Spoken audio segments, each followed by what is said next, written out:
हाँ जी जनाब, की हाल चाल है ਤੁਹਾਡੇ? Hope you are doing well.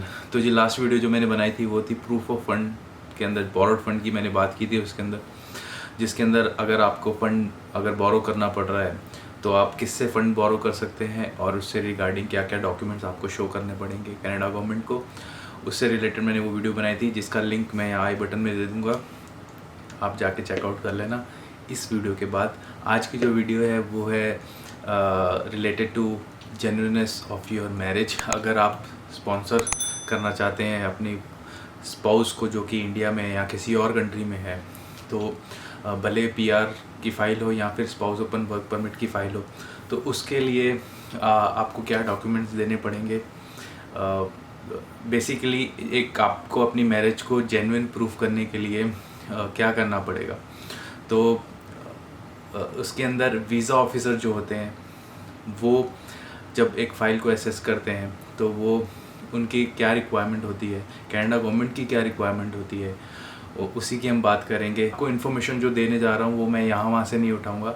Being a lawyer मैं आपके साथ एक केस स्टडी शेयर करूँगा जो कि स्पाउसल स्पॉन्सरशिप अपील्स के अंदर कनाडा गवर्नमेंट जो MCI है, ministry of citizenship and immigration of Canada, जिसने काउंटर किया है अपील को, उसके अंदर कनाडा गवर्नमेंट ने क्या लिखा है कि एक मैरिज को जेन्युइन प्रूफ करने के लिए उनकी क्या रिक्वायरमेंट है, क्या वो देखना चाहते हैं आपकी मैरिज के अंदर क्या हो, ताकि आप प्रूफ कर सको कि आपकी मैरिज जो है वो जेन्युइन है। तो चलिए मैं आपको कंप्यूटर स्क्रीन के ऊपर ले चलता हूँ और उस केस स्टडी के अंदर क्या लिखा है मैं आपको बताता हूँ। चलिए शुरू करते हैं। तो ये है वो डॉक्यूमेंट जिसकी मैं बात कर रहा था, जिसके अंदर मेंशन किया है अबाउट जेन्युइननेस ऑफ मैरिज और वो केस स्टडी की बात की है। ये डॉक्यूमेंट है, जल्दी से मैं आपको बता देता हूँ, इमिग्रेशन अपील डिवीज़न का sponsorship act, sponsorship appeals immigration and refugee protection act, जिसके अंदर हम चलते हैं चैप्टर 6 के अंदर बैड फेथ फैमिली रिलेशनशिप। इसके अंदर मेंशन किया गया है अबाउट जेन्युइननेस ऑफ मैरिज की बात की गई है। हम सर्च कर लेते हैं जल्दी से। हाँ, ये वो केस है, आप जाके देख सकते हो, गूगल में भी अगर आप सर्च करोगे आपको मिल जाएगा। ये है case Chavez Rodrigo versus MCI। MCI stand for ministry of citizenship and immigration of Canada. तो इसके अंदर हम देख लेते हैं क्या बोला गया है।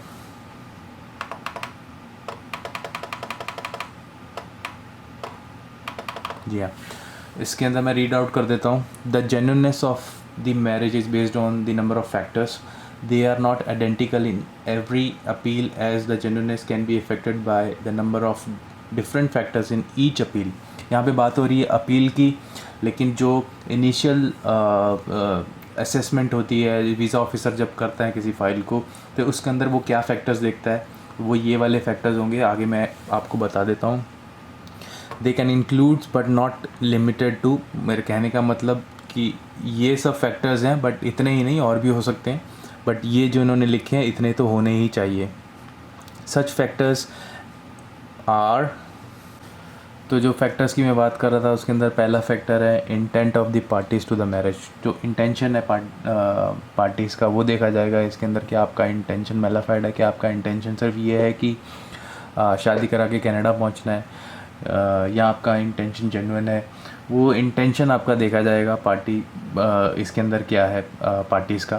तो ये पहला फैक्टर हो गया। दूसरा फैक्टर है the length of the relationship.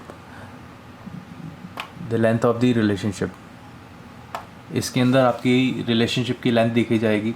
ज़रूरी नहीं शादी के बाद की बात नहीं हो रही यहाँ पे।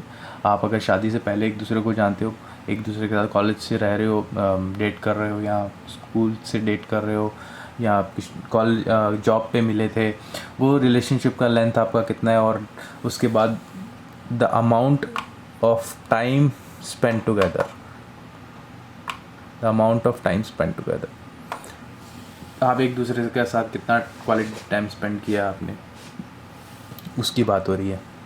उसके बाद फैक्टर आता है the conduct at the time of meeting, at the time of engagement और द वेडिंग। आपका जो बिहेवियर था जब आपकी एंगेजमेंट हुई थी या फिर आपकी शादी हुई थी, उस वक्त आपका बिहेवियर कैसा था, आपका कंडक्ट कैसा था। आपको ज़बरदस्ती बिठाया हुआ वो फ़ोटोज़ में दिख जाएगा, आप खुश हो, नाराज़ हो, ज़बरदस्ती बिठाए हो या कैसे हो, तो वो देखा जाता है। तो वीज़ा ऑफिसर आप जो प्रूफ्स दोगे उसके अंदर ये सब चीज़ें देखेंगे। फिर उसके बाद behaviour subsequent to a wedding, आपके शादी के बाद का बिहेवियर कैसा है वो देखा जाएगा। उसके बाद फैक्टर है the level of knowledge of each others relationship histories, आप एक दूसरे के बारे में कितना जानते हो।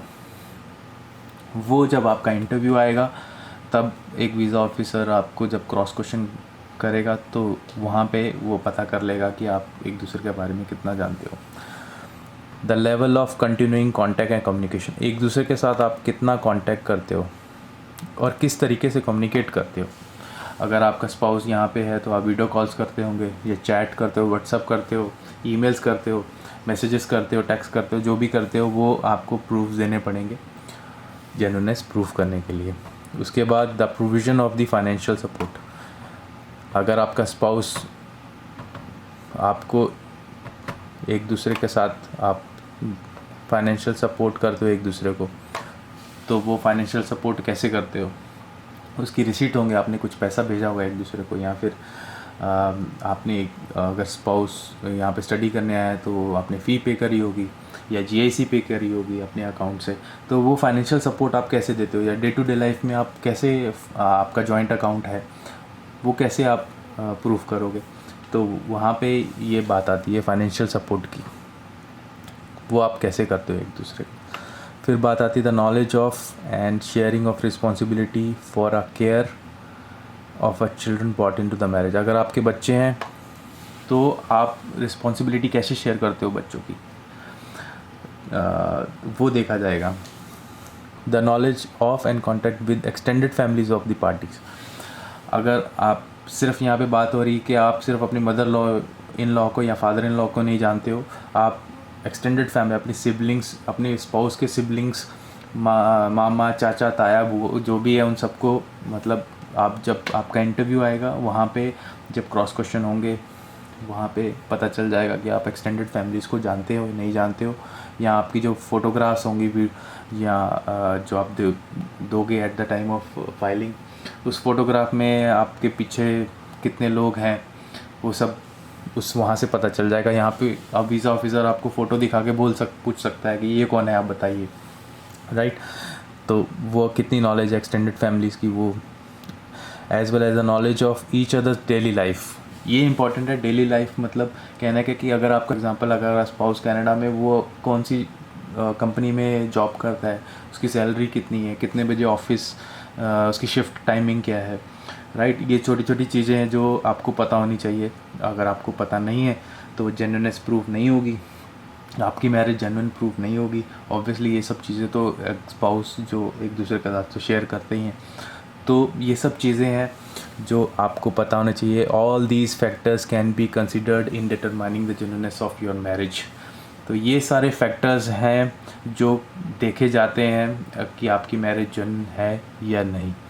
तो आई होप मैंने जो आपके साथ इन्फॉर्मेशन शेयर की है ये आपके काम आएगी। तो ये सब जो मैंने फैक्टर्स आपको बताए, ये फाइलिंग जब आप करोगे अपने स्पाउस के वीज़ा के लिए, स्पॉन्सरशिप के लिए, तो ये सब फैक्टर्स आप ध्यान में रखो। इसी बात पे वीडियो को लाइक कीजिए, चैनल को सब्सक्राइब कीजिए, and I will see you in the next one. Bye bye.